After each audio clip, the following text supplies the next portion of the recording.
இந்த தேர்தலில் 4 முனை போட்டி. முதலமைச்சர் வேட்பாளராக திரு மு.க. ஸ்டாலின், எடப்பாடி பழனிசாமி, அடுத்தது சீமான் இருக்கார், தாவேகா விஜய் இருக்கார். இந்த 4 பேரையும் தமிழ்நாட்டு மக்கள் பார்க்குறாங்க. இதில் முதலமைச்சர் மு.க. ஸ்டாலினுக்கு இருக்கிற கூடுதல் தகுதி இந்த 5 ஆண்டு கால சாதனைகள். இந்தியாவிலேயே மகாராஷ்டிரா மாநிலத்துக்கு அடுத்து வளர்ச்சியில் 2வது இடத்தில் இன்றைக்கி தமிழ்நாடு இருக்குது. கிட்டத்தட்ட 31 லட்சம் கோடி மொத்த உள்நாட்டு உற்பத்தி அந்த வளர்ச்சியை பெற்றிருக்கிறாங்க.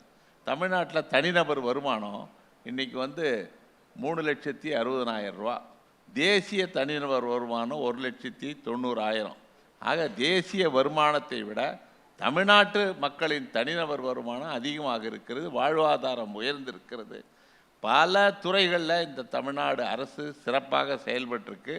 மக்கள் பயனடைந்திருக்கிறார்கள். அதாவது மகளிர் உரிமை திட்டம், கட்டணமில்லா விடியல் பயணம்னு மிகப்பெரிய சாதனைகள்.